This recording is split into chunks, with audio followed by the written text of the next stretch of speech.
What is up, XRP community? Welcome back to another video. Sorry I didn't upload yesterday. But what did happen yesterday is SEC Chairman Gary Gensler had to testify before Congress, okay? And a lot of stuff was said. A lot of congressmen were really putting the feet to the fire, for lack of a better term. But a few general stories before I hop into that. This came out about 2 days ago. Apple is entering the banking industry. The largest company in the world by market cap is now going to offer a 4% APY high earnings savings account, which 4% for a savings account is pretty big. But I just want to cover this because being the biggest company in the world, getting into the banking industry is a big move. And have you guys heard of this PayPay token? Is it the second coming of Shiba Inu? It's up 1,000x in 4 days. Yes, 1,000x. Meaning you could have put in $1 and had 1,000. You could have put in $10, had 10,000. You could have put 100 and had 100K. But who bought the token day one and rode that 1,000x? I doubt many people did. But I'm just keeping my eye on it. It's definitely very interesting. These meme tokens are like gambling. To be totally transparent, you never know when they could get rug pulled.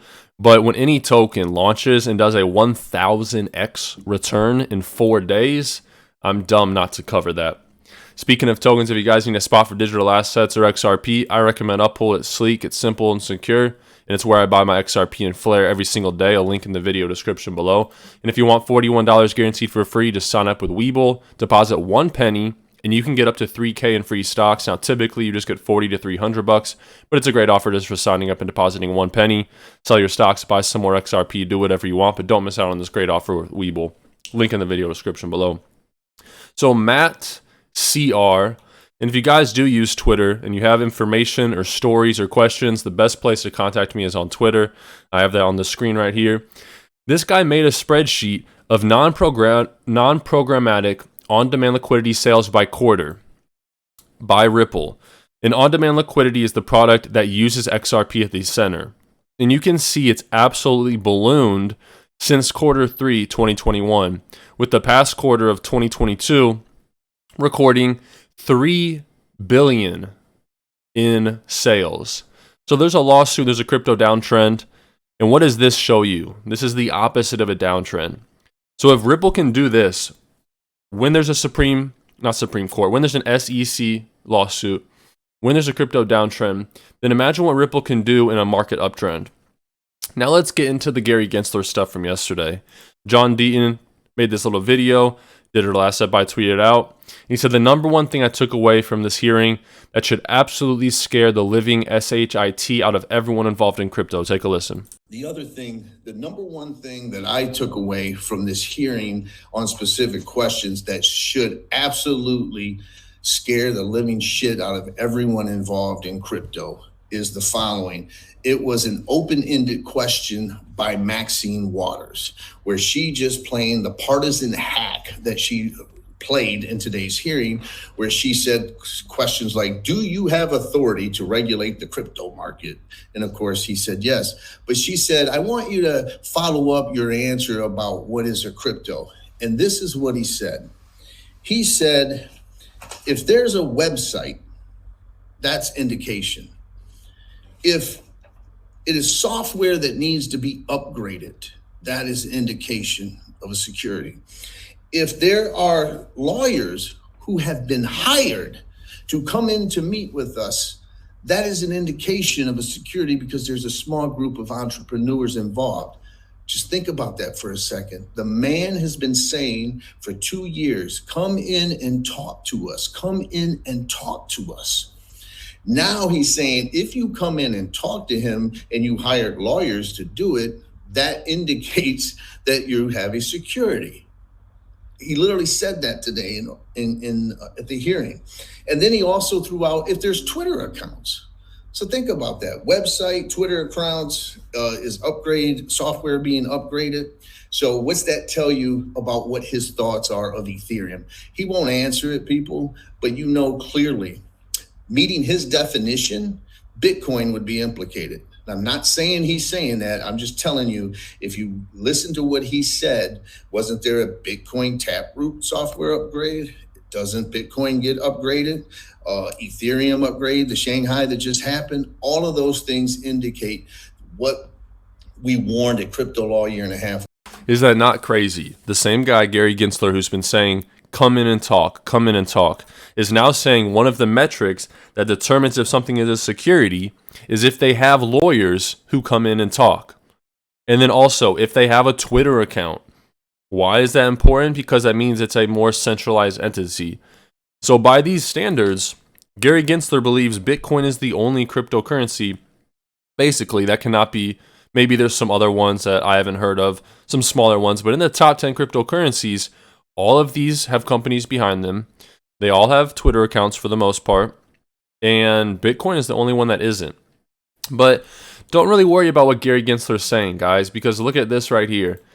They have introduced a bill to fire Gary Gensler and restructure the SEC. It's great to see congresswomen and congressmen coming forward and having some cojones here. Record of failures to protect investors and abuses of power make it clear that we need to restructure the Securities and Exchange Commission. The failures are many, but let me cite some of the abuses. You average more than 2 rules proposals a month. You provide inappropriately short comment periods.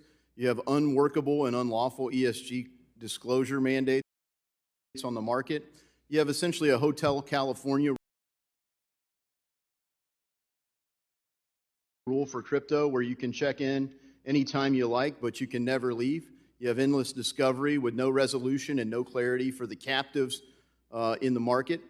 You have unworkable proposals for overhauling equity market structure, a de facto ban on crypto through proposed custody rule. You have high staff turnover, unhappy people leaving your office, and unhappy companies and capital leaving our country. To correct a long series of abuses, I'm introducing legislation that removes the chairman of the Securities and Exchange Commission and replaces the role with an executive director that reports to the board where all authority would reside. Former chairs of the SEC will be ineligible under my proposed bill. And this isn't just my take. It resonates across the political spectrum. The American people want democratic access to capital, retail investor participation.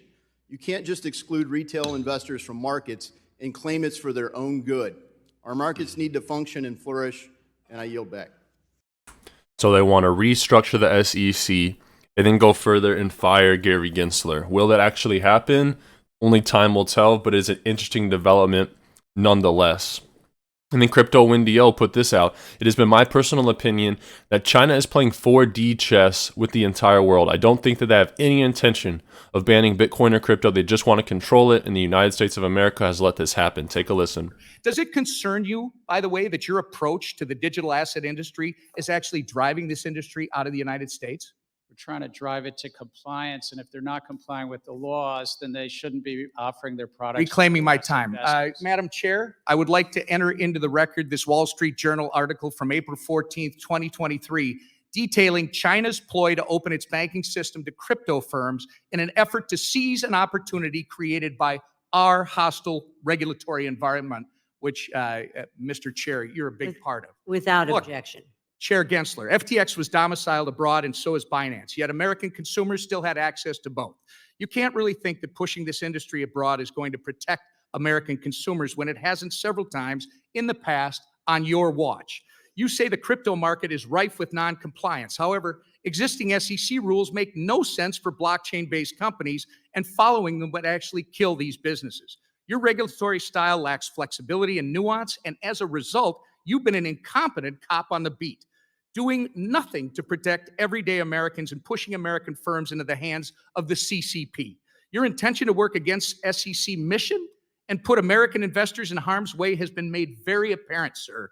It's been a year and a half since you've appeared before this committee. You need to answer to Congress about the issues that you've had with the SEC staff union, the work environment you've cultivated at the SEC that's led to hemorrhaging of senior staff, the intellectual inconsistency of your regulatory treatment towards Bitcoin spot ETFs, and your politicization of capital formation opportunities through your treatment of certain SPACs. And that's just to name a few.